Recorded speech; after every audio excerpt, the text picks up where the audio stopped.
Hello, I'm Joseph Malazzi, creator of Dark Matter, and you are listening to Kneel Before Pod. Kneel Before Blog presents Kneel Before Pod.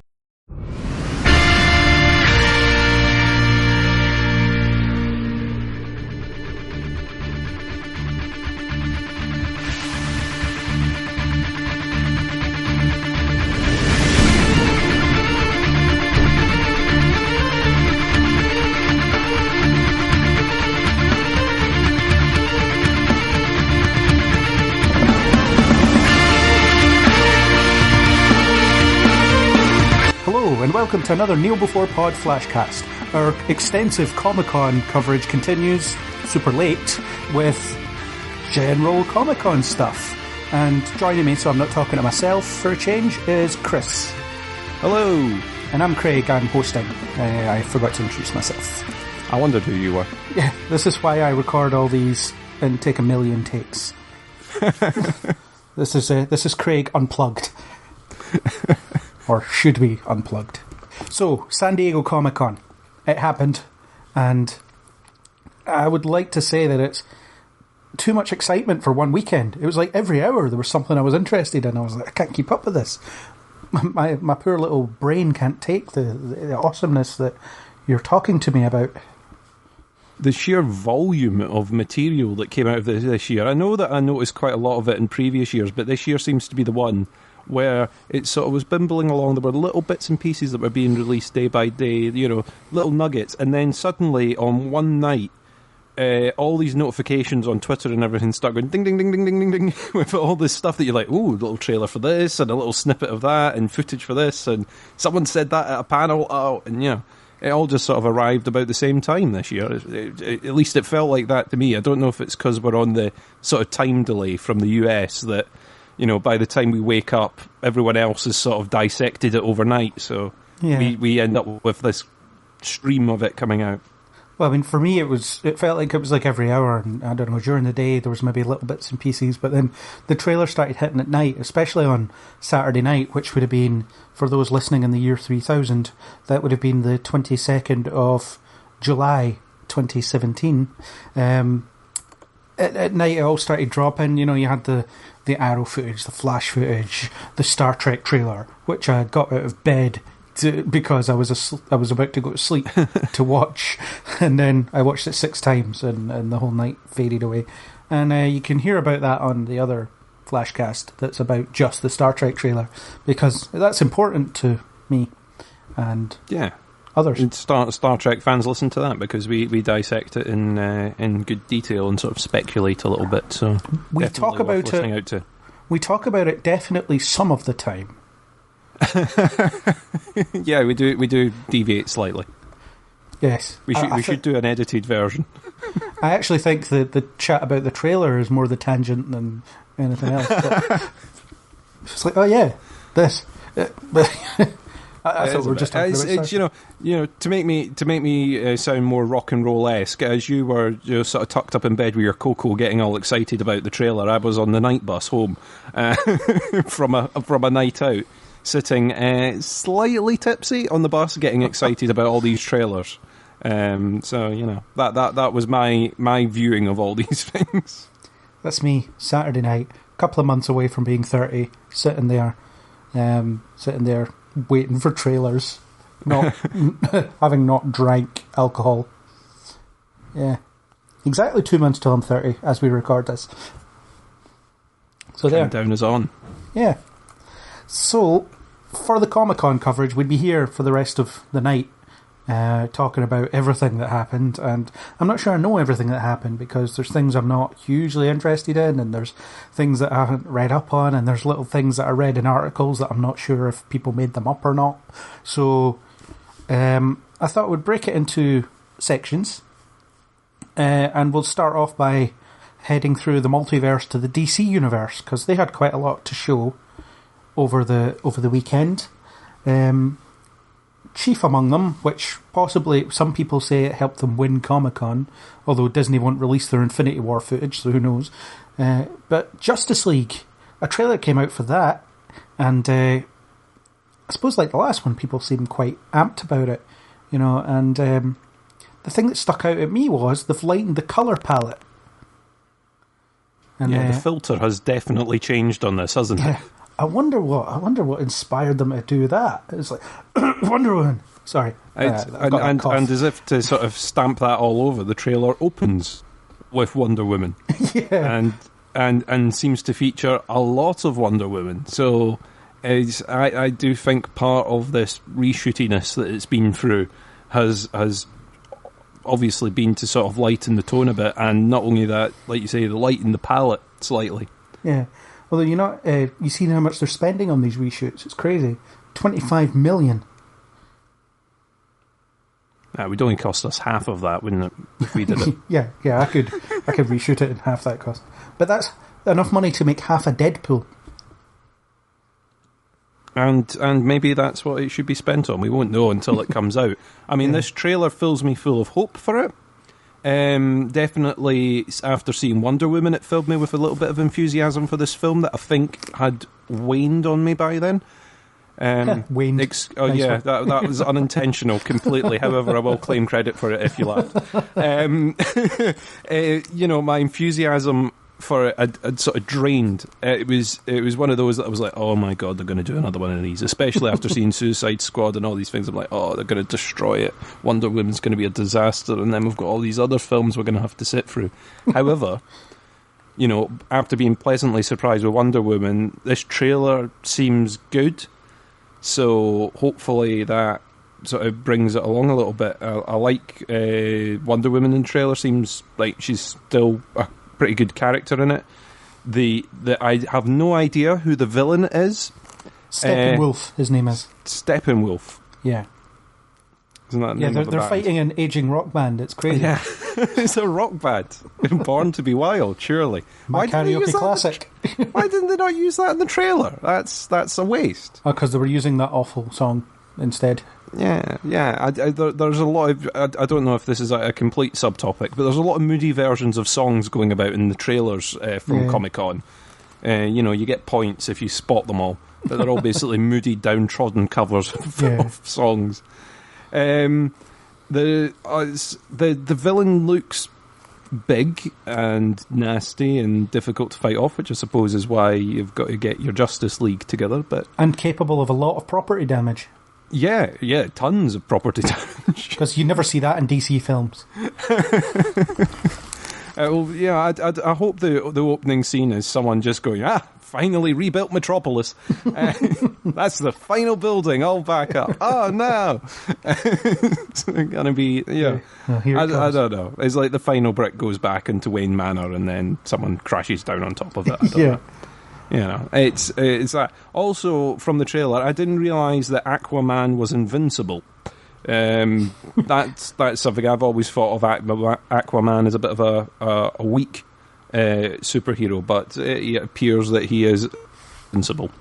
That's just to keep on power level with everyone else. Yeah, I mean, the perception is, that Aquaman sucks. It's become a joke by this point, but depending who's writing them and what era you're reading. If you read more modern Aquaman comics, or even if you watch them in the Justice League cartoon or the animated films that are more recent, he's pretty formidable. He's, as long as you keep him wet, he keeps his strength.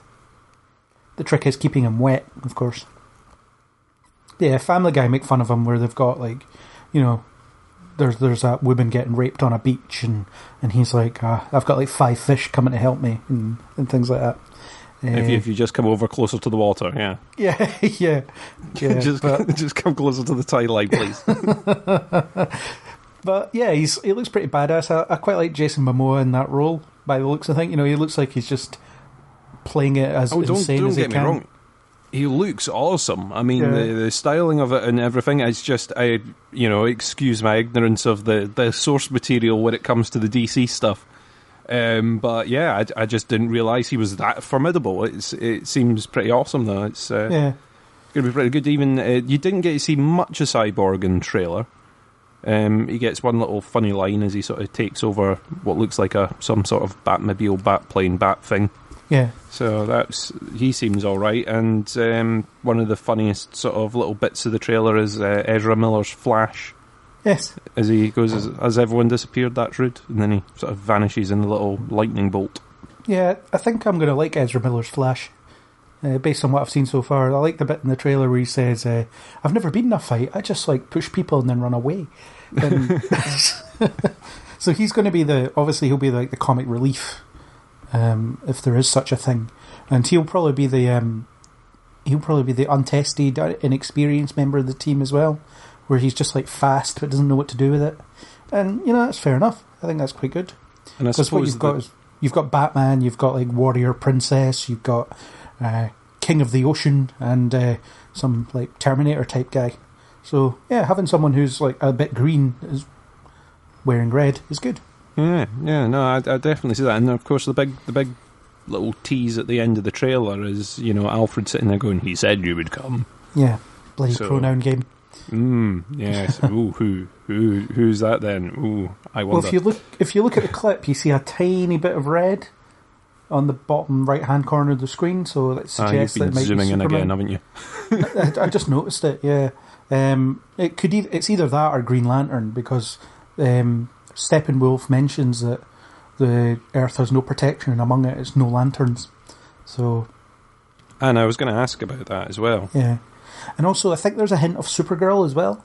There's a bit where Bruce Wayne's looking at some kind of hologram, and it's a red cape.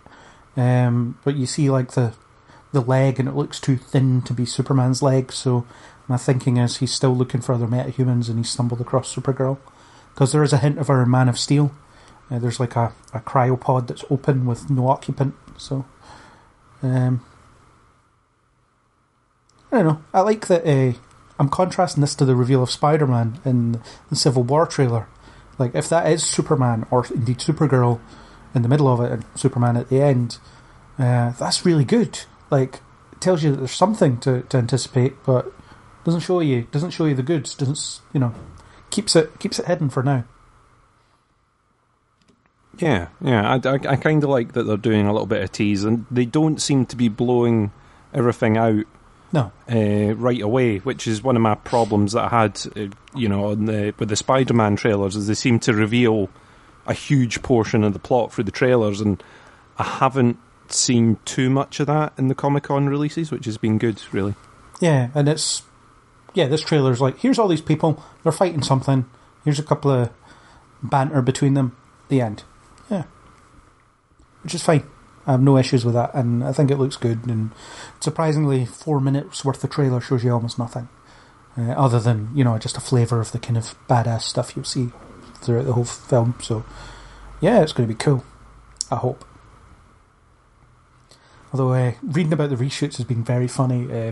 Apparently, because Henry Cavill is now filming Mission Impossible and he's grown a moustache for it, they're going to use CGI to get rid of his moustache for this film. For the reshoots. Now, I wondered what all those photos were, and where someone has edited the previous film to add the moustache and added this sort of hilarious moustache in. I do like it. Of all the things to use CGI for, get rid of a moustache. Oh, why not? Yeah. Although DC have kind of they've managed to shake some of the faith they brought in by this trailer by talking about how the Flash movie is now going to be titled Flashpoint, which oh no, not another one of them. Not again. Christ, no. Oh no, no. But I'm wondering if this is going to be their attempt to throw out stuff that people don't like and bring in new stuff while keeping the stuff that people do like. An in-flight reboot, as it were. Yeah, I suppose it's a within canon way of doing it, isn't it? He goes back and they can... I suppose it means that if anyone is wanting released or is asking for too much for their contract at that point, they can be shuffled around as well, Well, there's all the allegations that Ben Affleck doesn't want to be Batman anymore. I mean, he kind of denied that at Comic-Con, but, he's probably still going to deny it until it's announced. And he never looks happy at these things. Ben Affleck looks miserable all the time. No, but I mean, to be fair, so does Harrison Ford when he's dragged along to these particular events. I think there's a lot of actors that if it was not hard written into their contract would be a million miles away from Comic-Con and all those things. You can tell when you look at the panels and things who is loving the fact that they are there and who is very much being held against their will. Yeah. So Flashpoint could be a way for them to do that, but since they've already had Jeffrey Dean Morgan as Thomas Wayne, they could bring him in as the Flashpoint Batman, which would be so cool. I'd love to see that. See, I don't know if they'll get away from Bruce Wayne being Batman. It's just for one film. Well, just be for film. Well, would it be for one film, or if they're going to kick the universe around a little bit? Yeah. Is it something that's going to extend on? Yeah. Well, I mean, the whole point of the Flashpoint story is that he spends a bit of time in this really crappy alternate timeline, and then he eventually fixes it. But while he's in that timeline, you get to play around with the various different things. So you've got Thomas Wayne as Batman. So it's the ideal opportunity to do that. It could be good. I think it's possibly a bit premature to be doing a Flashpoint movie when you haven't really done a Flash movie. And an in-flight reboot seems a bit bizarre as well, if that's what they're planning to do, because they haven't even started yet, really. They're just, so they're planning to just not admit that they're embarrassed by all their failures and just try again while they're still doing it. It just seems a bit ill-conceived to me. But who knows? Well, we'll need to judge and see how the character is and what's going on when we see Justice League, I suppose. Yeah. So, Justice League looks cool. Not much else to say about it, really. Looks cool. Comic-Con delivered. DC delivered. Well done, Warner Brothers. And that brings us naturally on to their lower-budget cousins on the CW with their various TV shows. Soon to be 5. So, Comic-Con brought us stuff for Flash, Arrow, Supergirl, Legends of Tomorrow, and Black Lightning, which will be starting next year. So, start with the Flash, I suppose. Get it out of the way. As people will know who read the website, I did not enjoy Season 3. Pretty much at all. I thought it was bad. I thought it was grim. I thought it was depressing and badly written. So, it's going to take a lot to build excitement for me for the Flash at this point, because they've got a lot of work to do, and I would say that trailer doesn't really fill me with confidence at this point. Yeah, the trailer doesn't fill me with confidence, but I think it was one of the few trailers out of those shows that revealed the most. I think between the Flash one and Legends of Tomorrow actually revealed the most footage of the new series, whereas the other ones seem to be just doing, here's our best bits, and here's a little snippet, here's maybe 15 seconds towards the end of some scenes from the new. They have only just started, remember? So it's very, very true, but at the same time you kind of think, well, if you've not got footage, then don't make something up.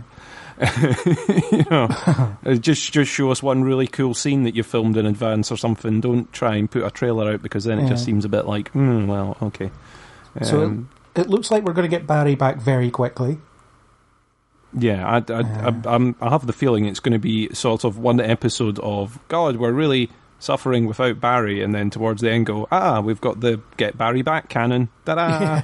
The issue with that is, I knew he wouldn't be out the show for any length of time because he's their lead actor, and you can't have like half a dozen episodes of no lead actor, and so I can understand it from that point of view. But also, it just means that the rest of the cast don't get much time to kind of play around with a different dynamic. If you remember when in Season 3 of Arrow, Oliver Queen seemed to be dead for like, I think it was 3 or 4 episodes. The team thought he was dead, so they were kind of trying to struggle on without him. And they could get away with that in Arrow because you don't need Oliver Queen to be in the present day, because they had the flashback conceit. So you weren't losing your lead actor, you were still telling the flashback story. Flash doesn't have that conceit, so it can't really do it. So that means, we have to get Barry back pretty quickly, which is a bit of a shame, because I want to see the other characters play around. Yeah, I think it would give them a good sort of chance to expand a little bit. But like you say, I can see why they're doing it, because it means they lose their lead, and and that's a big part of the show. So what do you do with it?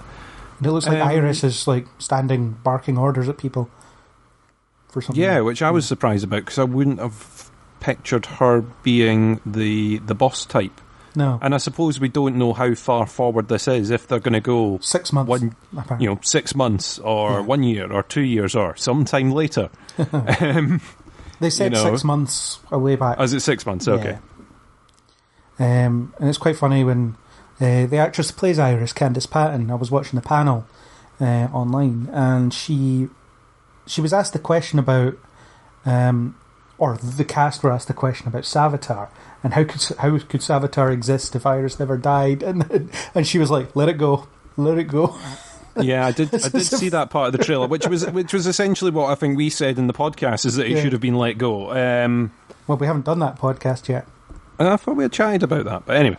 Yeah, not yet. It's one of those where, I was like, without the whiteboard and the weebly lines and someone throwing pencils through it or something to explain how and why and how that all happened or didn't happen, as the case may be. And one of the producers was there saying that they're not doing time travel this year as well, and they've got a villain. I forget the actor that's playing but they've cast a few villains, and apparently Danny Trejo is going to be in it as well. That's going to be crazy. But the villain's going to be DeVoe, the Thinker, who was teased last season. Apparently he's going to be a season-long Thinker villain type. It's like the fastest brain alive versus the fastest man alive. So at least they're not doing another bloody speedster. Yeah, they seem to say that as well. The little bit of the panel that I saw was that, they're going to try and swerve a speedster villain. Yeah, we don't need another speedster villain. There's not much to go on, because a lot of the panel was, we're not going to tell you that yet. Can't tell you this. We can't tell you. Yeah. So, there's stuff happening. A lot of love for Tom Cavanagh, though. That seemed to come across on the panel.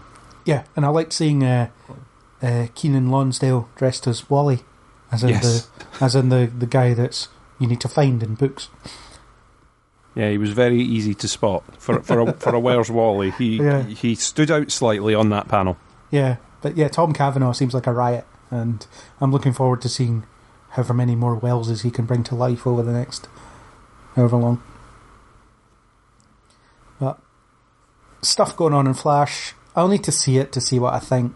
Obviously, they've got a lot of faith to rebuild in me after last season, because it pretty much was not enjoyable for me to watch at all, especially towards the end. I was just beaten down by it, and please get better. Please don't be so grim, and please stop talking about Iris is going to die soon. Iris is going to die soon. She's still going to die soon. So shut up. Talk about something else. Yeah, that's it. That's my thinking on Flash.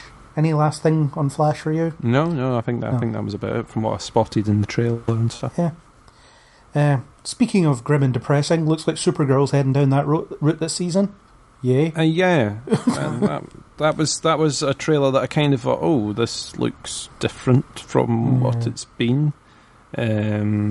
Yeah, I don't know. It does not fill me with full confidence, that trailer, but like I said at the beginning, it doesn't show a lot of footage from the new series. It's got a kind of grim voiceover, it's got kind of grim music, seems a bit darker from what they've shown, but is that the bits that they've shot, or is that just to sort of get people excited about it, that they think if we show happy-go-lucky footage in a trailer, then people will go, well, that doesn't look like it's going to be any good, Well, it looks I don't know. Yeah, it looks like the first arc will be Kara deciding that she actually needs her friends, which is just a waste of time. Let's not have this overly dramatic, oh, I can't be around people because I hurt them too much stuff. I hate that stuff. It's just... Yeah. It's so CW, it's ridiculous, but... It seems to be something which is done in every single one of these shows so far, that you get the hero going, I'm going to go out alone because every time I have friends, it all goes wrong. Yeah. And you have that for about 2-3 episodes of them being glum and miserable, and their friends being glum and miserable, and then something comes along that they need their friends, and they reunite. Yeah. And they all high-five each other in the end, and you're like, oh... There's that 5-second warm fuzzy feeling that this last 3 weeks has supposedly been building towards. I wish they just didn't bother. But it's, we'll see. We'll see. Maybe it's my cold, dead heart that just doesn't enjoy these things, and that everyone else is sitting there going, yay, they're all back together again, and yay. Yeah, Kara's all upset, and we're like, we have no time for your misery. Keep going, you know. Yeah. Kara Danvers is... what's the line? Kara Danvers is dead, or Kara Danvers no more, or...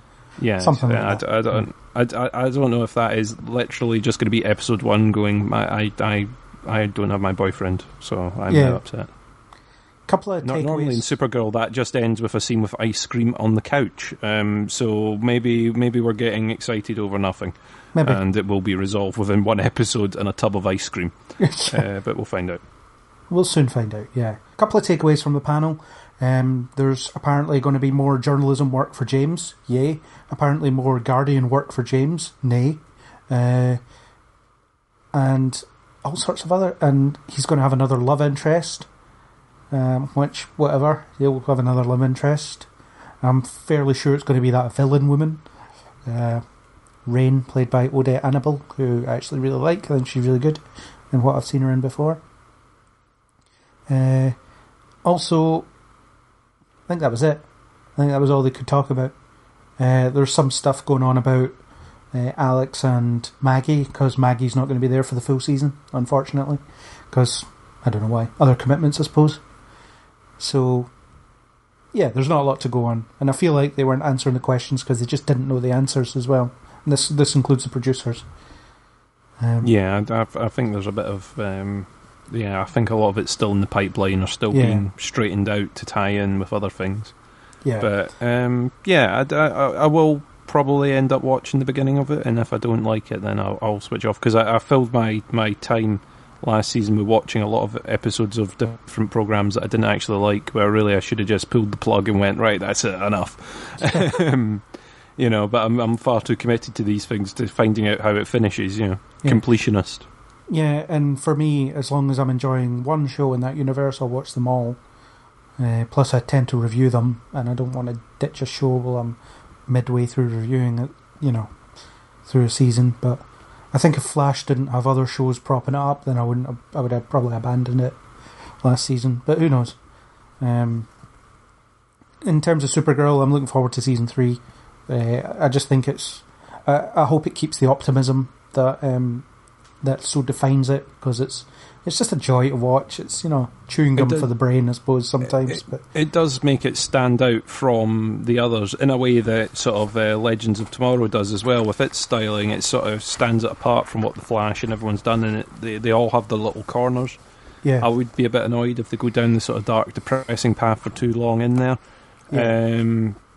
It still looks pretty good, and I cannot remember the actor's name that pops up that I like, but he played Peter Petrelli's brother in Heroes, and he's in Colony at the moment as well, and I cannot remember the name of the actor for the life of me.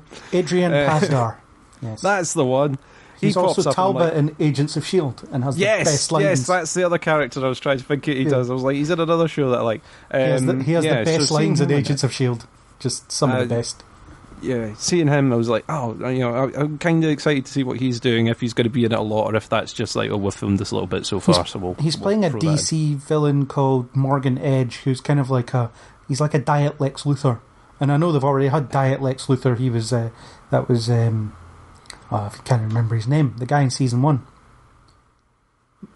Maxwell Lord. Yes, Maxwell Lord. So this is Morgan Edge, and I think Adrian Pasdar's a good actor, so I'm looking forward to seeing that. And as I've mentioned, Odette Annable as the villain could be cool. She's very good at what she does from what I've seen her in, which isn't that much, but she's good. She was in Cloverfield, got nuked by the Air Force at the end. Spoilers, but also some other stuff. Who else is in it? You get the first look at Erica Durance, who was Lois Lane in Smallville, as weirdly Kara's mother. They've recast her mother. Yeah, because I did think it was different, because we have seen her mum in the sort of hologram up until now. And in flashbacks. And a couple of flashbacks, yeah. And in her twin sister. Oh, yeah, I forgot about that. So the recast seems weird. I mean, it's not like a Sarah Lance in Arrow, is it? You know, it's not like this is someone you've seen once and no one really cares. This is like someone who was prominent in 2 seasons. Well, she appeared in season 2. Unless, I mean, I don't know what they're planning to do with it yet. I don't know whether she's going to be in flashbacks as a younger version or something. I don't know. But it just seems weird. We'll just have to wait and see. So anything more on Supergirl? I don't really have anything else. No, I think that's covered my scribbles. Yeah, other than I love Melissa Benoist and can't wait to see more of her. And I'm hoping... Sadly, that restraining order's in effect, keeping her away, isn't it? That's it. Well, yeah. I can only watch her through TV screens. For now. That was very ominous sounding. Yeah, it was. I hope she's not listening to this. Moving on to Legends of Tomorrow, which looks crazy. It just looks crazy. Last season they broke time, which is great. I love it that they broke time, and there's going to be dinosaurs and a weird circus and all sorts of stuff that they need to fix. It just looks... It looks typically... My notes went along the line of dinosaurs, circus, gangsters, ? Yeah. What are we going to do? Everything. That's what we're going to do. Absolutely everything. I don't know whether that is just like this is what's happening in the first few episodes, or whether this is just going to be the whole thing. Like there is just this mad scramble to sort of fix patches or try and get certain things back in line where they should be, or it just seems nuts. Absolutely nuts. They need to fix the timeline, so because otherwise the other shows can't exist. So, good point. Yeah, this will all happen in like the fraction of a second, you know. So, like, we know it's all going to get resolved. But I just hope we have fun doing it. I like that group of characters. Really liked what they were doing in season 2. It was just insane. It was good fun, and I'm looking forward to seeing more of that dialed up to the extreme in this season. Yeah, it was all a bit sort of cackly and hilarious stuff, and a bit of melodrama in there with the villains, and I just liked it. It was, you know, I probably on paper I probably shouldn't have liked last season, but I did. You know, it's one of those. Yeah. You know, things that I would criticise about other shows, I didn't quite in Legends of Tomorrow because I just had a bit of fun watching it. Yeah. And this just looked like they've went crazy with the palette of things that they've got to play with, you know. Have we still got that model CGI dinosaur that we did for that other episode? Yeah. Okay, well, let's replicate that a few times. Throw it in. Why not? What else did we have fun doing? Oh, remember when we did that gangster stuff? Oh, right, great. Okay, throw in some gangsters. What else can we throw in? What's crazy and mad and out there? Circus. Hey, circus is going in, you know. And I don't know. I'd love to see what's going on in that writer's room. Did you catch the little wink at Victor Garber's acting past at the end of it as well? No. It was Ray referenced the Titanic, and Victor Garber, who was in Titanic as the guy who built it or designed it, he said that they'd never get him to set foot in the Titanic. Whoever built that should be shot. And it was him. Now I saw the line, and it didn't click in me that he was in that film. Okay. Yeah, I wonder if they're going to do the Titanic episode, because every time travel show eventually has to do the Titanic episode. Well, they've already done the sort of World War episodes, so yeah surely. Titanic but in broken time. How can it go wrong? Yeah. The words Titanic and how can it go wrong in a sentence. Excellent, okay. Yeah. But let's roll with that. And who's going to use Jack as their alias, and who's going to use Rose as their alias? I think it'll be Nathan or Nathaniel or Nate and what's her name? Vixen. I can't remember her actual name. No, yeah, could be. I think they'll do the Jack and Rose thing. If they do it, that's my theory. But there we go. Oh, and there's a rumour, I don't know how true this is, that Constantine's going to turn up on Legends at some point. Oh, well, he's already been in Arrow. Arrow, yes. Yes. Yeah. It's a rumour, and I hope it's true, because I love Matt Ryan as Constantine, and there's going to be that animated Constantine series anyway, so I'm looking forward to that. So, more Matt Ryan, please. More Matt Ryan, that's all I'm asking. So, well, it's not last, but because we haven't really talked about Black Lightning, but Arrow. It looks like the prediction I made that wasn't predicted on a podcast yet about his, at least from the trailer, it looks like he's going to have to parent his son, which suggests to me that the mother is dead. It does seem so from the little snippets that we get, because the majority of the trailer is a flashback to the end of the final episode. Yeah. But it does look like he's going to be doing a bit of parenting, if not permanently, at least part of that. Yeah.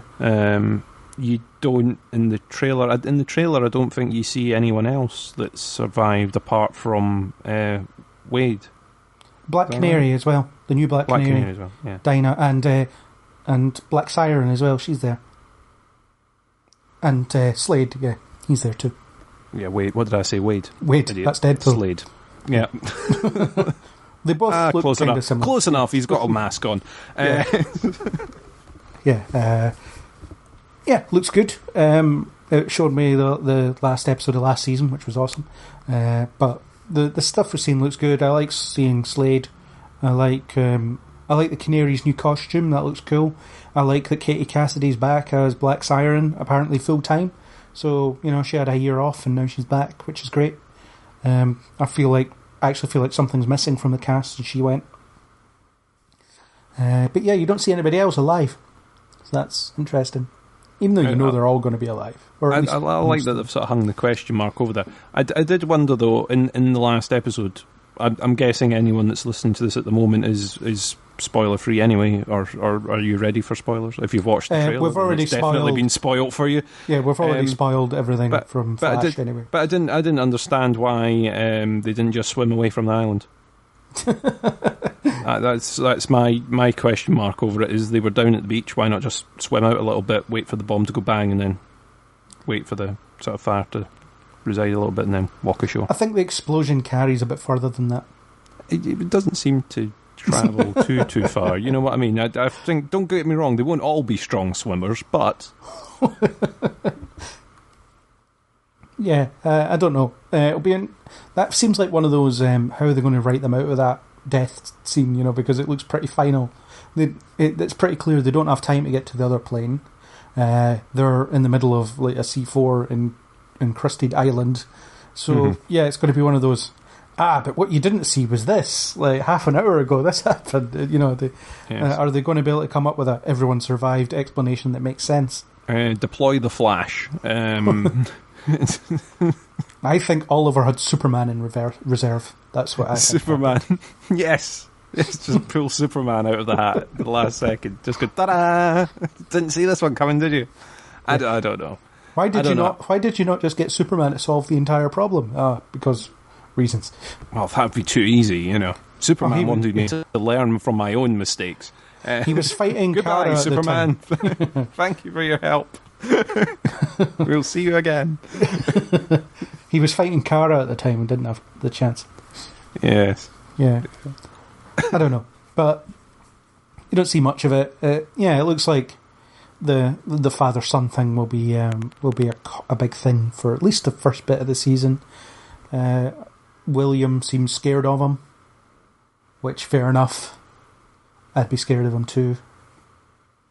I think it'll be an interesting dynamic to see and change and see how it affects Oliver in a way, Yeah. He's been accountable before because of Felicity and the others sort of judging him on what he's done, but someone as innocent as a child seeing or learning about what you do and seeing it up close maybe changes that a bit. I don't know. It'll be interesting to see. Yeah. And they've been talking about having like a succession of recurring villains. That'll be interesting. Because that's something they've not really done before. I mean, you do get villains that turn up here and there, but I think it's going to be a group of villains that they're dealing with, which I think might solve the one antagonist problem a little bit. Yeah, it depends what they do with it. I'm looking forward to it, and I didn't see the panel for this, unfortunately, so I can't give you any nuggets about that. But from the trailer, it seems like it could be all right. I'm interested in seeing where it's going. Yeah. So last up on the DC TV show list is Black Lightning. And do you know anything about this? Have you seen the trailer? I have seen nothing for Black Lightning, so I'm looking forward to you explaining it for me. This is going to be a short conversation. Yeah. This is going to be a very short discussion on this one. I apologise in advance. Well, the idea is that Black Lightning, I forget his civilian name, he's a black superhero, he's a family man. He was a superhero years ago, like 2005, and then he gave up for a bit. And then now he's back on the scene for some reason. It is a DC show and it's produced by the same people, although they haven't said if it's...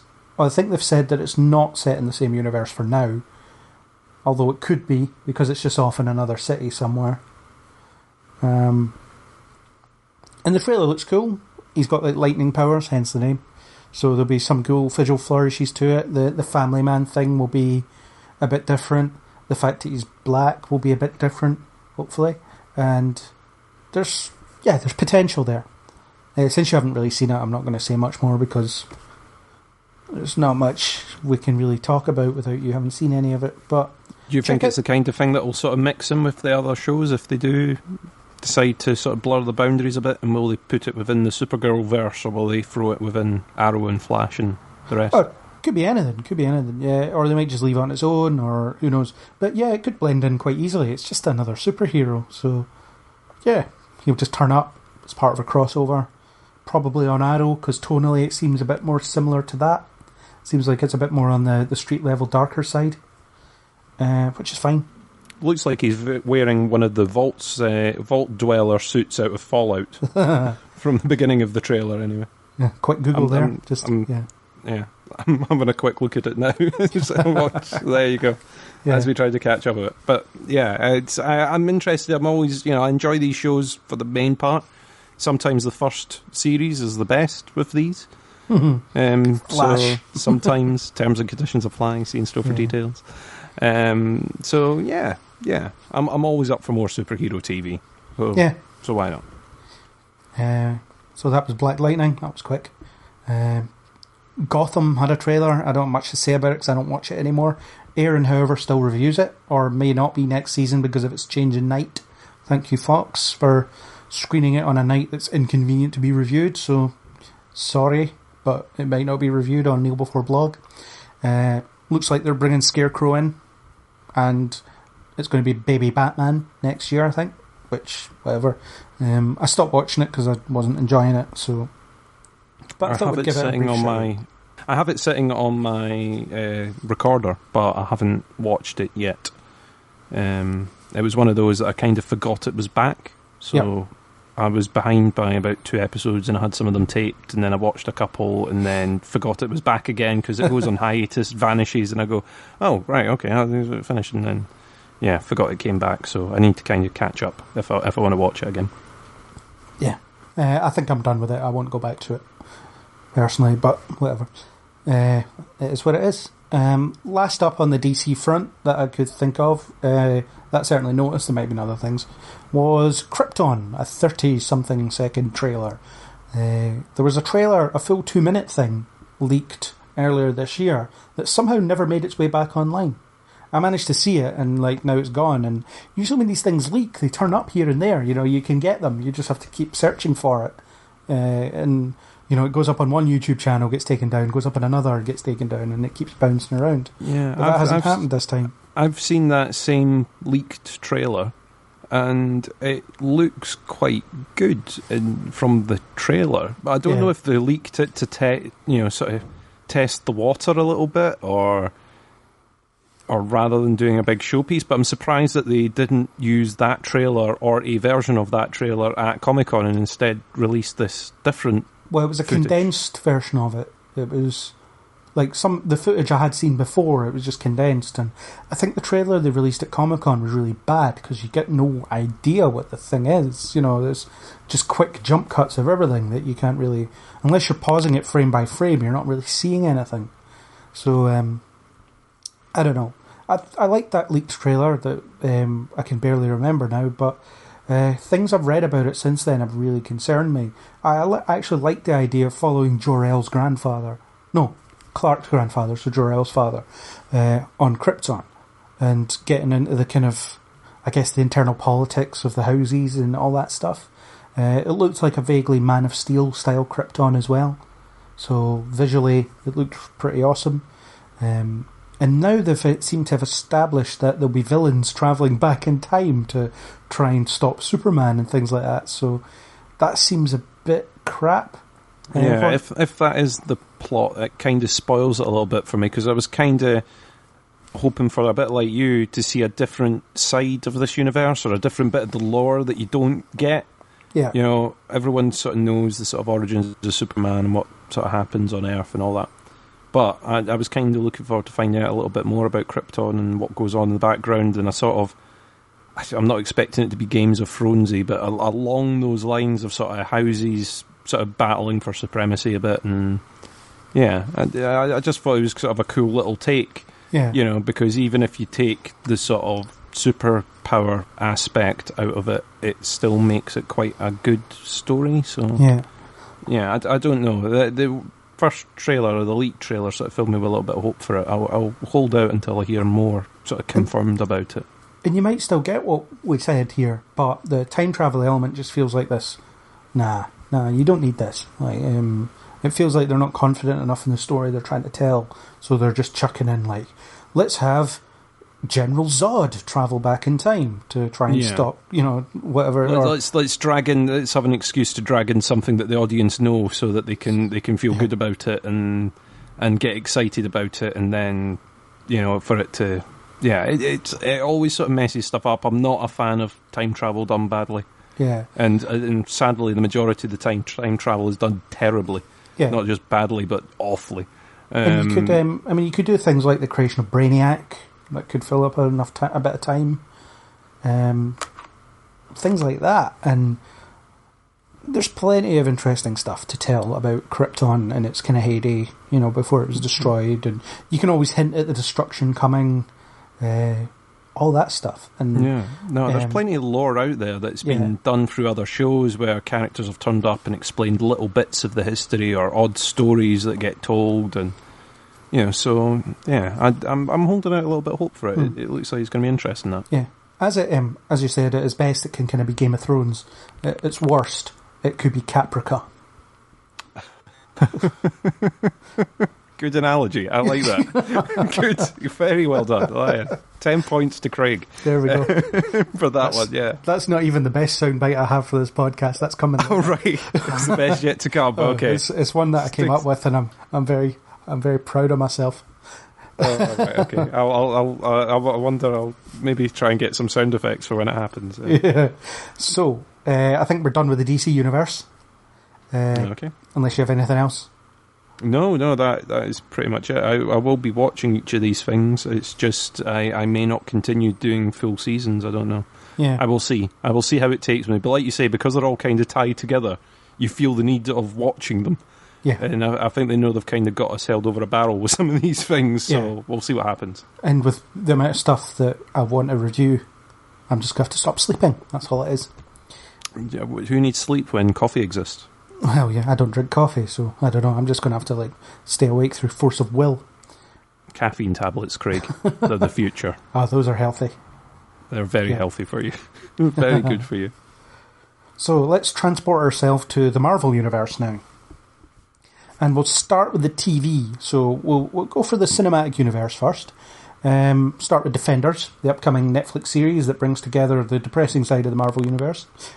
So we've got Daredevil, Jessica Jones, Luke Cage, Iron Fist, and all their gaggle of supporting characters were fighting against Sigourney Weaver for some reason.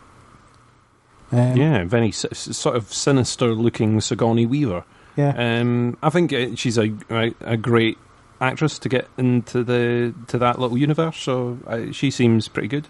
Yeah, good catch, guys. Good catch. Good catch. Yeah, well done. Whoever negotiated that. Getting the sort of team up, I like. I like the idea of getting the team up. My problem with this universe, and I've sort of gone through it in other podcasts as well, and discussed with everyone else that sort of watches these shows, is I've found the last few of these Netflix shows a bit of a slog. I've watched them, but they've not captivated me the way the first Daredevil show did, where I wanted to binge watch it and get through it instantly. And with the other ones, and even Daredevil Season 2, I found a bit slower and a bit more difficult. Not so much I want to watch, but, catching odd episodes here and there, which I suppose is the advantage of sort of on demand, is, if you feel like it, you can sort of watch a little bit. I'm still not finished with Iron Fist. Which I'm guessing is going to be sort of tying into this, because he's his villains the same. He's in it, and the villains seem to be tied into what the Iron Fist is about at the moment. No spoilers, please, Craig. So, I haven't seen Iron Fist yet. See, there you go. I've been trying to catch up. So I got through Daredevil Season 1, and it was as good as I remember it. Jessica Jones Season 1 was better than I remember it. I remember it being more frustrating than I found it this time out. Daredevil Season 2 was so much worse than I remembered it. So that's where I am at the moment. I haven't started Luke Cage yet. That's coming soon. Can't wait. That's the one I gave up on about 4 episodes in, so here we go. And then Iron Fist will be after that. Yeah, Luke Cage gets better towards the middle and then peters out again towards the end, in my opinion. Jessica Jones, I struggled with, maybe on a rewatch. Like you say, it might suddenly pick up and I go, you know what, that was actually alright, maybe I should give it. It just seemed a bit depressing. Yeah. Iron Fist, I've just been sort of trotting through a little bit. It seems, I don't know if the problem is because all these shows are quite... They are all sort of kung fu masters that you're watching, apart from Jessica Jones. They're all punching and hitting people, essentially, for the whole thing. So the variety isn't quite there, and you feel like you've seen one depressed person walking about Hell's Kitchen. You've seen them all. Yeah. To a point, and it's trying to give them a villain that they can punch and kick, and you see the villain punch and kick back. And I don't think any of them can rival the villain that you had Daredevil Season 1 so far. They've just not had that, despite the fact that their ambitions and their scale has been way grander in the other episodes of the other series. They've not matched the sort of threat of that initial villain, so I'm interested to see. I think having a team-up's great. I like the sort of team-ups that they've done over on the DC universe. You've sort of seen little bits of them interacting. Yep. I don't know whether it'll be the case where the first episode where they all get together, it'll be a bit of a laugh, because you're like, oh, I'm getting to see this character interact with this character, and, we've seen a few of them meet before, but, oh, they're all in the same room, oh, this is going to be so much fun. And then that's going to wear thin, and you might be sitting there thinking, well, now what?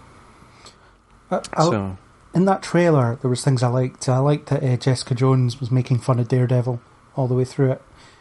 Just everything she said to him was like mocking him in some way, calling him weird and making fun of his horns and all that stuff. So that seems like it'll be a good little back and forth. The dinner scene looks quite funny. It seems like they have a dinner. Yes. The group fight stuff looks cool. It all looks well choreographed. I mean, that's the thing. As much as they are all punching and slapping in these things, all the fight choreography, there's always some great show pieces each series. Yeah. And I think this will have some of the best, in theory, when you think about who they're combining here. So yeah. So we shall see. It's only a month away, less than a month away. Only a month to finish Iron Fist. Only a month to do Luke Cage and Iron Fist. Oh, God. You're going to end up lapping me, though, aren't you? Now that I'm only part way through Iron Fist. No, I'm in no rush, trust me. It looks good. I like to at least like the actors they've got in these 4 roles, so I'm looking forward to seeing them bounce off each other. And this could be the best of them all, who knows? Or at least competently done. I would take that. So Marvel have another TV project that they've been gushing about. The InHumans, which was a film at one point and now isn't. It's now an 8-episode TV series with the first 2 episodes appearing in IMAX on September 1st. So that's exciting. I'm hoping it'll appear in my local IMAX so I can go watch it on September 1st. That'd be great. Trailer looks cool. I love Lockjaw, the big dog. He looks so cool. The big dog looks awesome, and apparently on the floor at Comic-Con they had a giant sort of plushy version. Oh, amazing. Of the dog, but apparently even that was not the same size as the one they have in the show. So, that looks cool. I've read some of the InHumans stuff and some of the InHumans comics and tie-ins that they've had, and I do like the comics. I'm not sure about this show. I feel a bit conflicted about it at the moment, but it has the potential, I think, to be really, really good. It equally seems to have the potential to be dire. I've heard mixed things, because I think they showed some footage at the actual convention that we've not seen that didn't go down so well, but from the trailer it looks alright. The one thing that was really annoying me about the trailer was them advertising that it's an IMAX, so it starts off small and then fills the screen, and then the next bit starts off small and fills the screen. Then the next bit starts off small and fills the screen. It's getting really annoying, and it does stop. But I was like, okay, I get it. You're in IMAX, right? Stop it. Let me pay attention to what I'm actually watching here. It also makes me think, the first 2 episodes are going to IMAX. It's like, well, what's wrong with the other episodes? Or is it that all the big action, all the big showpiece is going to be in your first 2 episodes to tie people in, and then the rest of it is going to sort of dwindle a little bit? From the trailer, it looks like their city, Atalan, is on the moon, which is cool. That ties in with the comics. Brilliant. Fine. What I think is the IMAX episodes, they're the ones that will take place on the moon, because they'll have had more money for those episodes. Once you get to episode 3 onwards, they'll get to Earth. So at the end of episode 2, they'll probably all go to Earth, and then the other episodes will be a little bit cheaper. They'll do character stuff with a bit of special effects here and there, and then when you get to the 8th episode, they'll bring the money out again. They'll give you a big showstopper action thing at the end. That's my thinking. It just seems to be, in terms of this deal with IMAX, it got them some extra money. They use that to build they use that to make the costumes, which look okay, not great, but. So they use that to build all the material they need for the show. Get their special effects down, figure out how to deploy them, and then once they spend all the money there, and then they sort of deploy it economically throughout the rest of the series. That's what I think will happen. It seems to be the case, and I like I say, I hold out hope for it. It seems like it could be cool. It's another one that's got the good music running in the background, so you're like, oh, this could be fun. The music.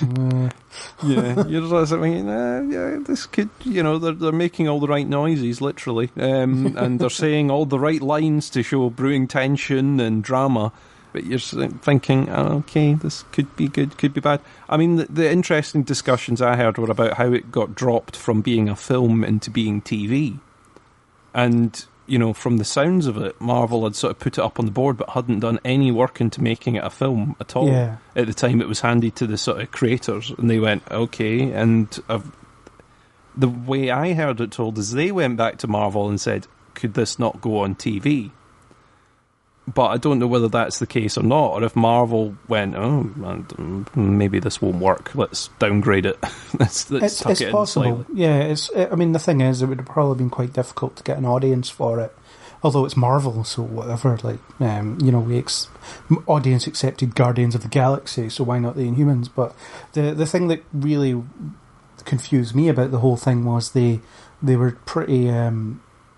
They were pretty in-depth introducing and developing the concept of an Inhuman during Agents of S.H.I.E.L.D.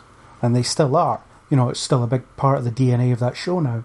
And then what you were going to have is this film, and it's well known that the film and TV people don't talk to each other.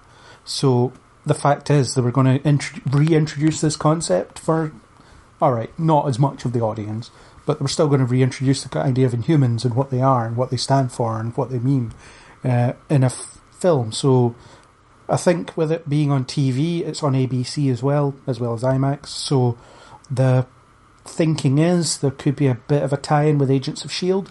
So you might see these characters in Agents of S.H.I.E.L.D. when that comes back in January. Possibly. Yeah, it could tie in. And yeah, like I say, I'm holding out hope for it. It seems like it has the potential to be good. It has the potential to be awful. Marvel haven't particularly let us down too much, so Nope. we can hold up hope and see it's got some good actors in it. Yep. It seems to have some good little set pieces from what we've seen. Like I say, the sound and everything, it makes all the right noises, the tension's there. Even And if it they has do a reintroduce, giant dog. and they have a giant dog. What what would you not like about a giant dog? A giant teleporting dog. What else is needed? It's a hopefully dog that you can't take walkies, it takes you walkies. Exactly. Hopefully they'll have it in the Edinburgh IMAX on the 1st of September so we can go see it and then podcast about it afterwards. Yeah, Nice. that'd be great. We can go upstairs, have a coffee and podcast from the cinema. Why not? Yeah, Though after doing a quick Google, I noticed that there isn't a UK air date or a UK channel distributor yet Not yet, but for the TV element. So yeah, I would be surprised if the IMAX theatre here didn't get it on the 1st. But I think IMAX will definitely get it, but Yeah. it'll be a bit strange if IMAX get it on the worldwide release and then there's no TV partner and you've got to wait the 9 months before Channel 4 or Netflix decide, do you know what, we'll bring it over here then, why not? or just hop on a plane and watch it at a friend's house in the US like I do. Yeah, like you do. I mean, your air miles are ridiculous, man. I mean, seriously, it'd be cheaper for you to get a private jet. Yes. What makes you think I don't? I mean, yeah. But enough of that. Yeah. I refuse to say any more about that with my lawyer present. The next one, do you have anything else on InHumans before I move on? No, that was pretty much it. Cool. The next one is TV, Marvel TV. Oh, it's not quite Marvel TV. It's Fox Marvel TV. So we've got another X-Men series that won't be as mental as Legion, probably, called The Gifted. And based on that trailer, it looks incredible. This is one that sort of caught me by surprise because it was something I didn't know much about, and I saw the trailer and I went, "Why have I not been reading more about this? This seems to be awesome." I like the concept, the idea and stuff seems to be pretty cool. You know, someone that was formerly hunting down mutants finds out that his kids are mutants, and then they've got to go into hiding and sort of rebellion brewing. The fact that the X-Men aren't there, or are they there, or you know, it seems pretty cool to me. I like it. Yeah, and some of the power usage. I like they've got Blink again, who was in Days of Future Past, using her portals. That's cool. Visually, just awesome. There's someone else who was in Days of Future Past as well, but I can't remember who it was. But it looks good. It looks. I mean, I'm pretty aware that all that footage is from the first episode, which was directed by Bryan Singer, so that's going to be the most expensive one. Everything else might just be like a bunch of kids sitting around complaining about being kids.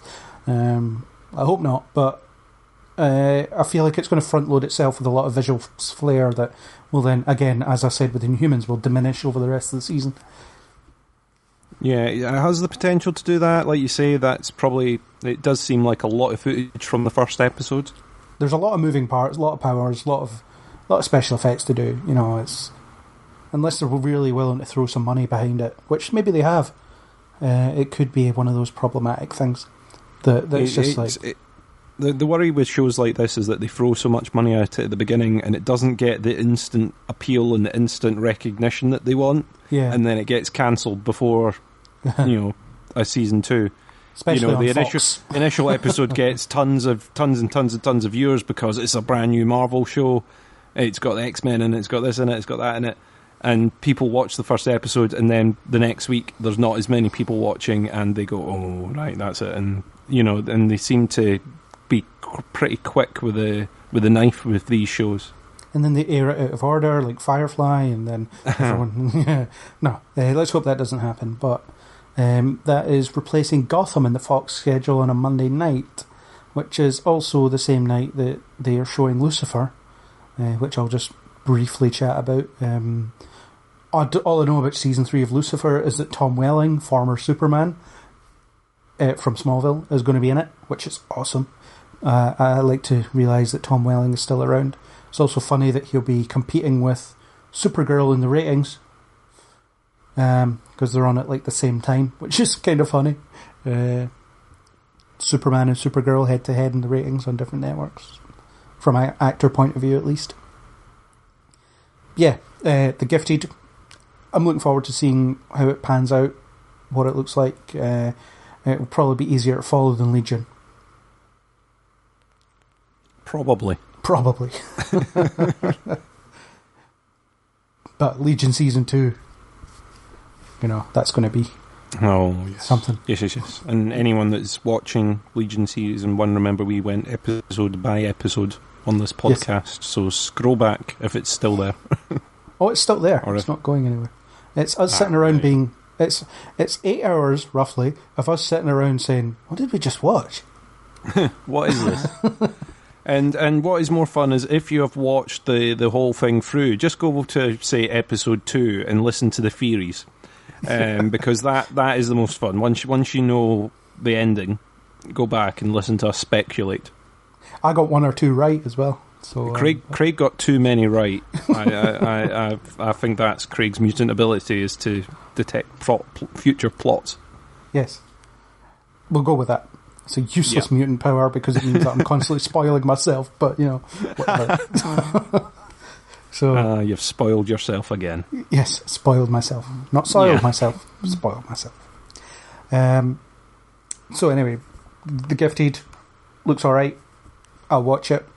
Might not review it, and hopefully can find someone to review it. So any listeners interested, drop me an email, craig@neilbeforeblog.co.uk. I'm happy to consider samples, because I don't have time. There's only one of me, unfortunately. Anyway, so out of the TV Marvel universe and into the film universe. We'll talk about Infinity War first, I think, because they won't show us anything. Disney won't show us anything. There was a leaked trailer that apparently is like someone had sat their phone in their lap and got some of the screen, but not all of it. And as you know, whenever leaked trailers come on film from people's phones, for some reason it looks like it was filmed using a 1970s camcorder, despite the fact that we all have HD cameras in our phones now. So how does that happen? Yeah, like you say, the same as when aliens appear. It's always the person with the low def camera that catches the money shot, and no one can quite tell. Yeah, it's always that. But yeah, I'm kind of peeved that they've not released any of this footage yet, because I think there's been 2 different events now where they've shown this footage. Yeah, because I think they showed it as part of the Disney Expo stuff, and they've now done it at Comic-Con, so it's like, just show us something already. We're waiting here patiently, or maybe impatiently, but we're here anyway. Yeah, we should start a protest. Well, it starts here. The rebellion starts here, people. Yeah, it's there's not much to say about it. The fact is they had the entire cast there, more or less.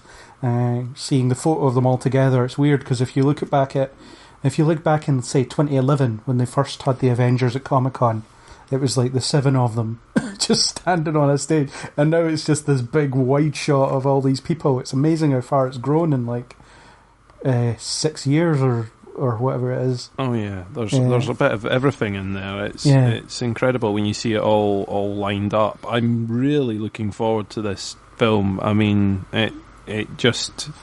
the little snippets and bits that you keep hearing from people, it all seems to be positive, which is good. Yeah. And also they filmed in Edinburgh, so I'm looking forward to seeing Edinburgh on screen as either Edinburgh or some form of alien planet or something or other, but Edinburgh in an Avengers film has kind of got me a bit excited about it as well. Midnight screening next May, definitely. Next May, that's too long to wait. Yeah, I know. I'm looking forward to it. They've released some posters. I think is about as much as they've sort of shown. Chris Evans with a beard. Yeah, now that I did note.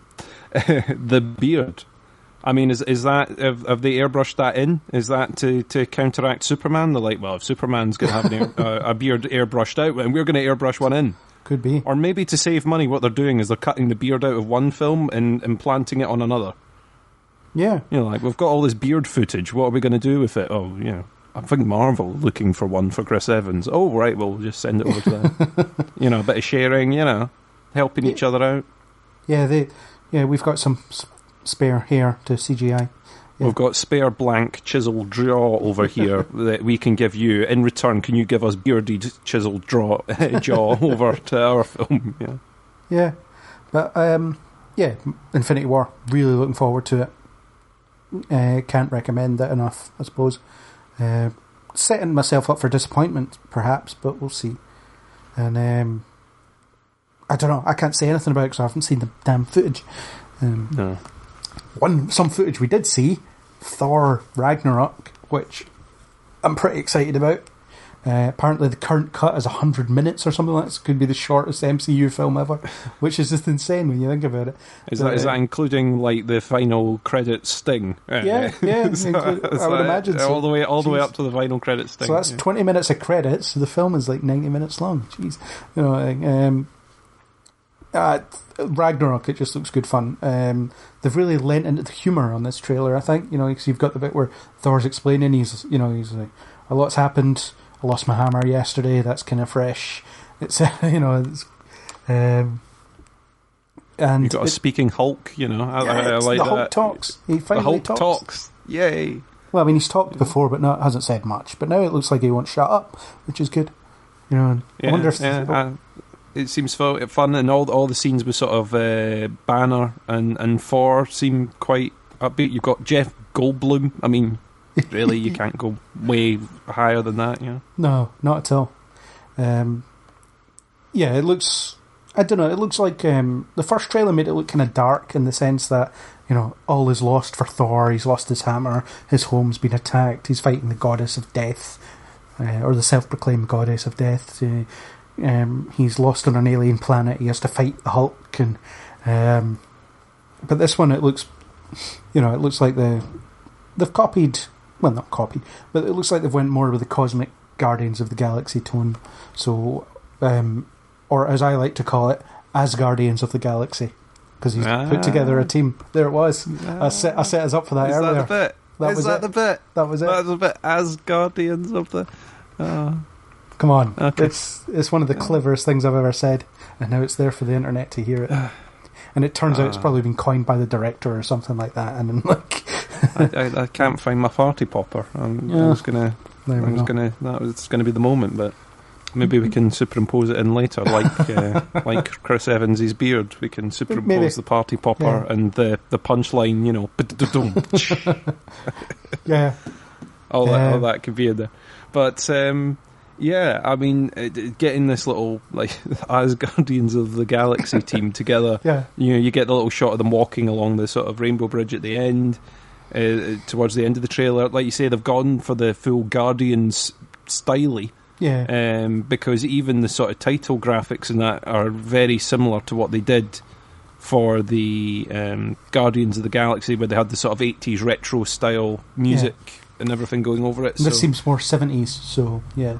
Yeah, it seems really good. It looks like it's going to be great. There's some cracking shots in there, like little snippets. Yeah. You've got Hela facing off with the flying horses. That scene looks awesome. The few shots that we already dissected this trailer the first trailer in another podcast, but it just looks excellent. And Hulk leaping towards it definitely looks like it'll be the first. Yeah, a giant fire demon. The Hulk leaping towards Surtur, the giant fire demon. Yes. Yeah, now that is another scene that was like, oh my god, that I Marvel always surprised me with these things because I go, oh, another Thor film. I can't wait to get to Infinity War sooner. Oh, they've got Hulk in it. Oh, well, that could be, February. And then they show some scene and you're like, come on. It's like, okay, fine. I'll wait another couple of films until I get Infinity War. Yeah, apparently my main man, Clancy Brown, is voicing Surtur as well. And he's a great voice for that. He voiced Lex Luthor in the animated Superman stuff. He is Mr. Krabs on SpongeBob. He is the Kurgan in Highlander. He's great. He's everywhere. Turn on the TV. He's like John Barrowman. He'll eventually turn up in whatever you're watching. He was in Daredevil. He was like the Punisher's commanding officer guy.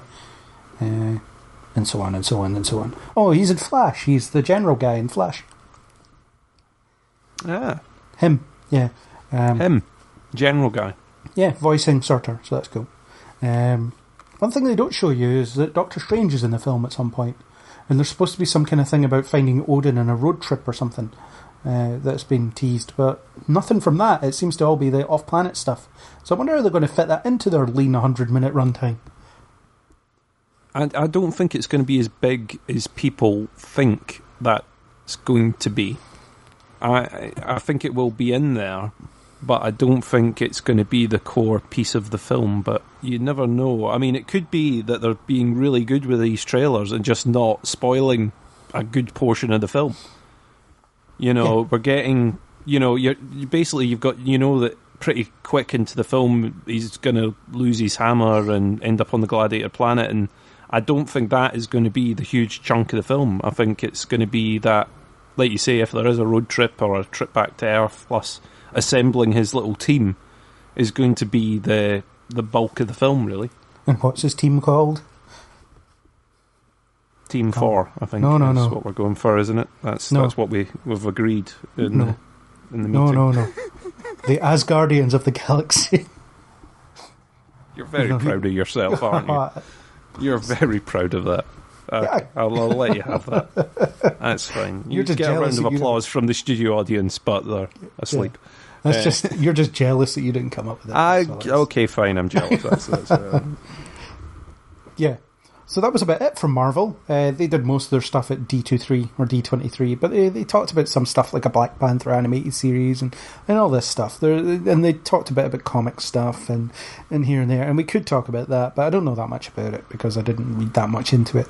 I was more concentrated on the stuff my eyeballs would be consuming in terms of viewing. I know my eyeballs would also consume comics, but I'm so far behind on comics that I don't know what's going on anyway. So it's what it is. In terms of other stuff, there was other stuff that I definitely picked up on. Do you have anything you want to kind of talk about that you noticed throughout the Comic-Con coverage? I saw the trailer for Ready Player One, which looks good. Yes. I've read the book. I really enjoyed the book. I know it sort of splits people down the middle that I've spoken to that have read it. Some people don't like it very much. Some people love it. I'm one of the ones that loved it and sort of worked my way through it within about a week. I think I'd done it cover to cover, which is rare for me with books. Mm-hmm. It's got tons of little 80s references and stuff. They've had Steven Spielberg working on it, so he's managed to pull in all sorts of things that I don't think the people that were making the film would have thought would have been possible. And they seem to have got the rights to lots of different things that they can tie in.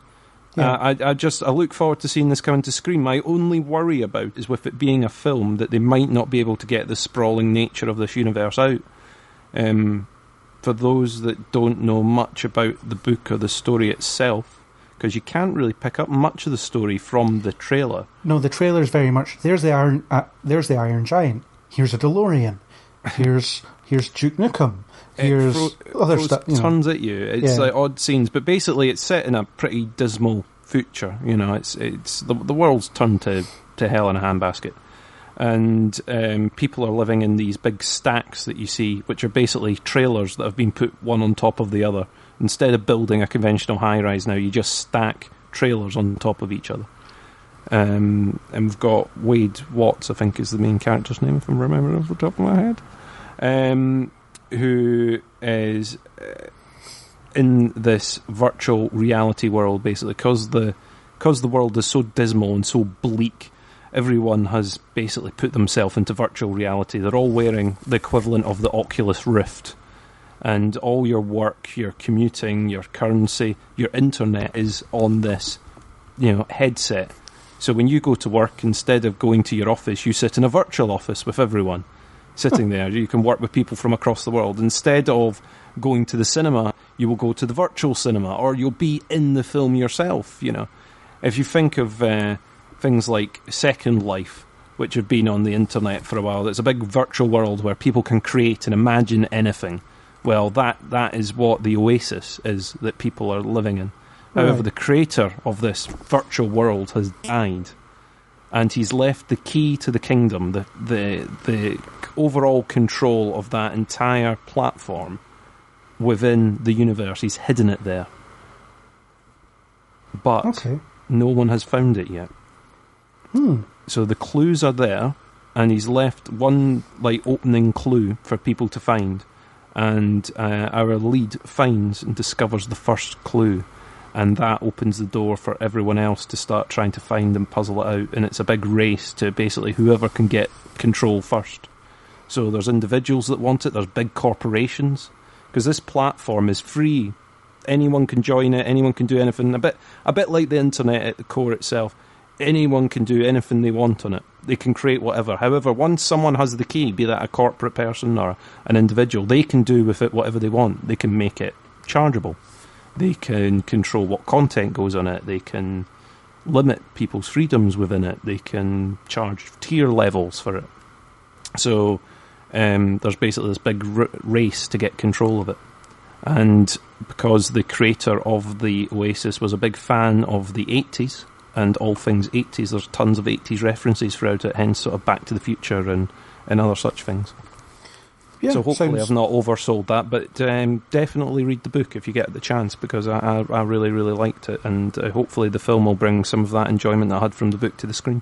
Yeah, I'm going to try to read it before I see the film, just because I so rarely go to a film that's based on a book, having read the book, which sometimes means that the film's a better experience for me than it is for others, but it is one that I've had on my list to kind of get around to for a while, and I didn't really know what it was about, but it does sound interesting. And for what I've been told, there's a lot of Spielberg references in the book itself. Yes. And apparently Spielberg has removed them, any references to himself, because I suppose he doesn't want to be that self-indulgent in his own film. But I suppose it looks like there's plenty of other stuff they can chat about, like the Iron Giant. That's definitely not an 80s reference. That's much more recent than that. The DeLorean, obviously, it's not all tied into the 80s, because of course the rest of the universe, people can create worlds of whatever they want. There's some sort of orc-like creatures that show in there, so I don't know if that's some sort of Lord of the Rings themed universe that they've got going on, but basically there's all these different worlds that people have created. So if you wanted to go into a world based on Marvel, you could do. If you wanted to go and enjoy the fields of France in the 1960s, then someone will have done that. It's all very strange and weird. It's like Minecraft. Minecraft, yeah, Minecraft, Second Life, anything like that. Yeah. People have gone out and built stuff out of virtual Lego, and it's the concept's great. Like I say, with a film, you kind of worry that they're not going to get the sprawling nature of it, or they're not going to have time to explain it very well. Yeah. Whereas the book can. But obviously, until I see it, I won't know whether reading the book spoils it for you, or enhances it, or sort of, I don't know. It'll be interesting. But I'm looking forward to either way. If it gives me even half the enjoyment that the book does, then it's on for a winner. Yeah. I'll look forward to that. I think the trailer looked cool. I'll see it for sure. I might read the book beforehand. It depends what's going on, but we'll see. Also depends if I can find my Kindle. I'm not sure where it is. I can loan you an old-fashioned paper copy if you like. You don't need to charge the paper copy, though it is flammable. I did try plugging in a book once, and it didn't float so well. One trailer I saw was the Will Smith Netflix movie, not Gifted. What's it called? Bright, that's what it's called. It's like weirdly some modern day fantasy thing where there's like they catch fairies on bug zappers and things like that. And a wand is like a weapon of mass destruction. It looks alright, looks quite fun, looks weird, looks interesting. Looks like Will Smith might actually be tolerable, which he so rarely is these days. I might need to look out that trailer, because that's one that passed me by. Yeah, it was pretty early on in the Comic-Con thing. Looks alright. Yeah. There was a trailer for Walking Dead, which he wanted to talk about, that I've not seen because I don't watch it, because I can't take it anymore. Yeah, Walking Dead is one of those ones I suffered through the last season a little bit. I know that there's tension brewing and things are getting exciting, however it kind of disappointed me a little bit the last season. This one looks like where it's all going to come to fore. The strange bit of the trailer is it seems to fast forward at the end to a very old looking Rick. But I not don't know Frank what Grimes, as I any said. of that's about. Not Rick, towards the end. So yeah, I like seeing snippets, but I have the feeling it's going to do the same thing to me again. But yeah, I'm one of those people that's sticking with it at the moment. You're like an abused spouse. Yes, or like the zombies that are not zombies. I am still carrying on with the one thing that I'm supposed to do, which is to watch the show. Yeah, fair enough. It's one thing I still don't understand about The Walking Dead: how zombies are not called zombies. In a world where there have been years and years and years of zombie films, why someone would see a zombie and call it a walker. Yeah. You know, it's almost as if we haven't invented a word for this yet. Let's invent something else. Anyway, that's a completely different talking point, but I could have a very long debate about some of the things of The Walking Dead, but I won't bore anyone. But yeah, I'm looking forward to seeing the conclusion, hopefully, of this particular bit of it. Is this the last season coming up? I don't know. I don't know if this is it now played its time and hinting that, okay, we're going to try and wrap this up in a way. Yeah. I mean, it has got a companion show which is running as well. Fear the Walking Dead. Fear the Walking Dead, which I watched the beginning of, but I haven't got up to date with that either. Which is meant to be sort of colliding in some way with the current series because they're sort of out of time with each other. One starts before the other one did. Yeah. But yeah, and I don't know. I will be watching some of it. This trailer has a lot of exciting bits and pieces in it. But whether that is like the exciting bits of a episode, or if that is the exciting bits spread throughout an entire season, and the rest of it is going to be a bit slow, then I don't know. Yeah. It doesn't have me really giddy, but it doesn't have me disappointed either. If you know. Fair enough.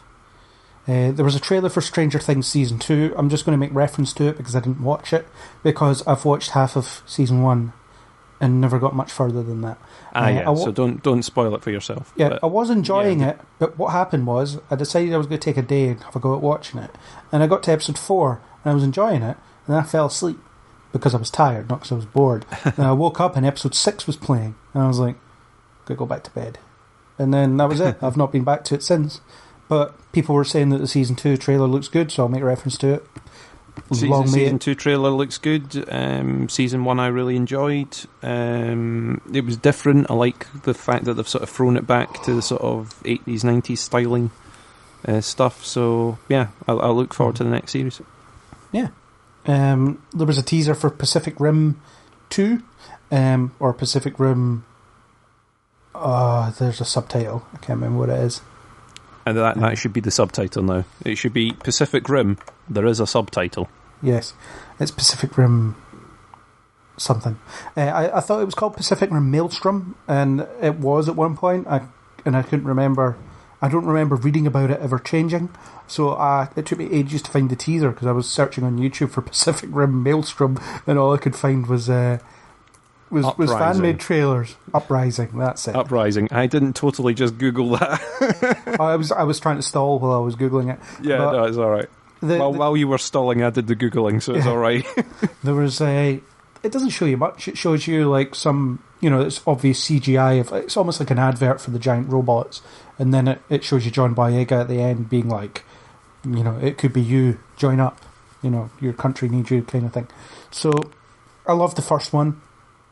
I think it's a shame that Guillermo del Toro is not directing the second one, because the first one was, he's one of my favourite directors, so he's seeing him continue his own brainchild would have been great. Although the film that there is a trailer for, the Del Toro movie that he's directing, looks very, very good as well. I'm also Googling that. I can't remember, because I can't remember what it's actually called. The Shape of Water, it's called. It's like a modern day adult fairy tale type thing. It looks awesome. And it's right up his street. It's weird and it's quirky and stuff. I don't know if that was part of Comic-Con. It was out roughly the same time though. Yeah, the first Pacific Rim I thought was alright. I'm not particularly sort of dancing about waiting for this one, but I probably will go and see it when it's out. If it's one of those ones that sort of falls between different films, I might go, do you know what, I'll give that a try. Yeah. Last thing I think I've was picked up on. I don't know if this was part of Comic-Con either, but the announcement came at the same time. They're doing another Stargate series, because that franchise isn't inaccessible enough to me. You know, it's like 17 seasons of TV, 4 movies, an animated series, it's probably books, you know, like everything. It's just this sprawling thing that I can't get anywhere near. But this one is a web series of 10-minute episodes. It's a prequel about the woman that first discovered it in the 1920s. So, if you're a Stargate fan...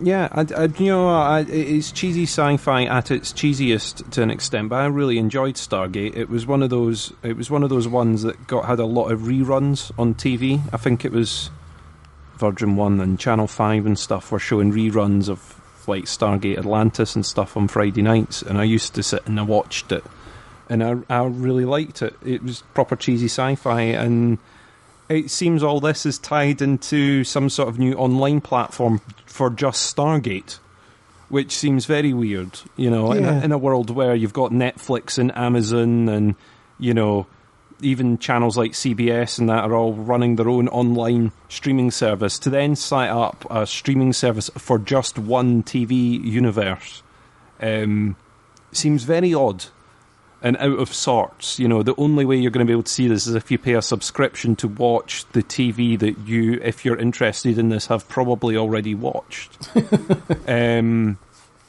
seems like a really odd business model to me, if that is the way that they're truly going to run it. Unless they're hoping that someone's going to come along and go, do you know what, why not? We'll buy a bit of this. You know, we'll see how it goes. You know, but to put it all in, like, behind a paywall of your own creation and... Yeah, I don't know. It seems interesting. I'm always up for a little bit more Stargate. However, I was sort of disappointed with Universe, which was sort of the last TV show that they did. Stargate Voyager. And what happened to that? Yeah.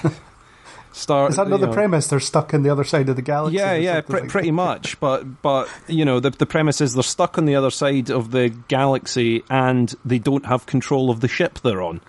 So the ship decides when they leave. Star Trek Voyager meets Doctor Who. Yeah. It's like the ship sort of goes, you know what, we've been here long enough. Bye-bye. 5, 4, 3, 2. And if they're not on board, it's gone. And, you know, it was very dark, very grim, and kind of took away the fun of what Stargate was, because Stargate was cheesy and a bit light-hearted, and they went, we're going to do a really depressing one. And at the same time as they did that really depressing one, they cancelled the others. Whereas I think if they had kept one of the other ones ticking over, they probably would have carried on. But, yeah, you know, it's... I'm excited to see it. The premise seems to be that they're going back, like you say, to the discovery of the Stargate, but it kind of suggests that they're going to be rebooting it in some sort of a way, because I don't see there being much of a story about the discovery of the Stargate at the beginning. Well, it says that it's a prequel, but is it a reboot-quel or whatever? You know. Yeah. I mean, because from the film, I don't know, some people have seen the film, the whole idea is that they've never made it work. You know, they dug it up, they found it, they know it's alien in nature, but they don't know how to make it do anything. So yeah, I've seen the film. It's sat there in a dusty room for years and years and years and not done anything. So I just never made any attempt to get into the show, and now I feel like it's this behemoth that would be very difficult to get into. But they really put out all the stops in naming this thing, though. Stargate, Origins. It's like, we need to have a meeting Wolverine. about what we're going to call this. Origins, right? Let's go home. You know. But they've never been big on names, you know. You know, Atlantis. We've discovered the lost city of Atlantis. What will we call it? Stargate Atlantis. Yeah. We've got a ship on the other side of the universe. What will we call it? Guess what? It's I don't know. I'm interested. I'm interested in finding out how this paywall thing is going to work. You know, is it going to be, we're going to drip feed you an episode a month, and by the way, it's £25 per month. Or if they're going to go, okay, it's all going to be up there and it costs a £5 or whatever. I don't know. It seems a very weird structure to be doing for something when video on demand exists already. The platforms are out there. Yeah, the CW for the superhero shows, they've got that Constantine one coming up, but before that they had... it was called Vixen, and it was set in the same universe as the other ones. It's just animated. That's the only difference. But I think that was like 5 or 6 minute episodes every week for a number of weeks, 5 weeks, something like that. And I think the CW Seed, as it's called, is free if you happen to already have a CW subscription, I guess. If you already get that channel, then you can log in and go on CW Seed. I think it's free, so it's just an extra thing, and they put stuff up for streaming on there sometimes, like animated films and stuff like that. But I don't know what the model's going to be here. I suppose more will come out later. But yeah, whatever. If you're a fan of Stargate, then it keeps coming. It's one of the bigger sci-fi franchises, bizarrely, even though it's pretty new. And if you look at Doctor Who, Star Trek, Star Wars, those ones, this one's relative. Well, it's only existed since the 90s, so it's new. Yeah, and it's coming out pretty soon as well. It's meant to be arriving in autumn of this year, according to bits I'm reading online, which is surprising. Considering you've not, or at least I've not heard much about it up until this point. Yeah. So they must have kept it really on the down low. Must have done, yeah. Which makes you wonder how how it's going to be, but yeah. I'm sure I'll hear all about it from people that like it. I may not watch it, but we'll see. I didn't really have anything else in terms of Comic-Con stuff. I think that's all I kind of got excited about, other than Star Trek, which we already podcasted, and look for the link in the show notes. We sometimes talked about that. All sorts of chat about navigational deflectors being too small and too large and all that stuff. As happens in Star Trek conversations. Inevitably. It's not the size of your navigational deflector that's important. It's what you do with it. It's how you recalibrate it.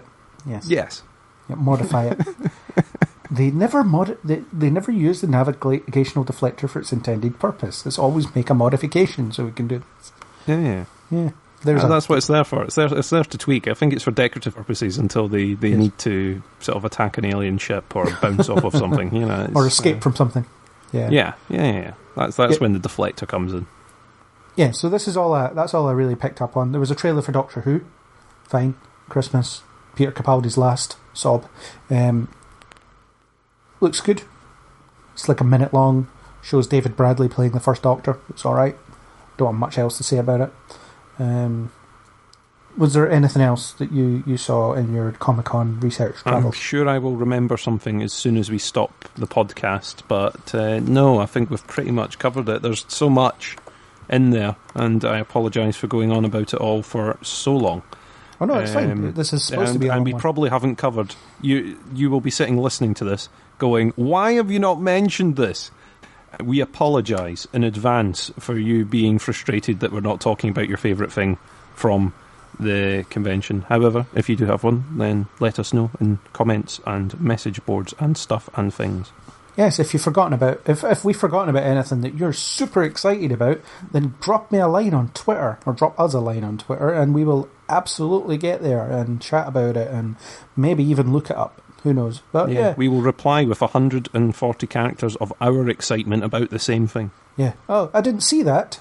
Could be that might be the response, or it might be. It could be that, or it could be tell me more. I don't know.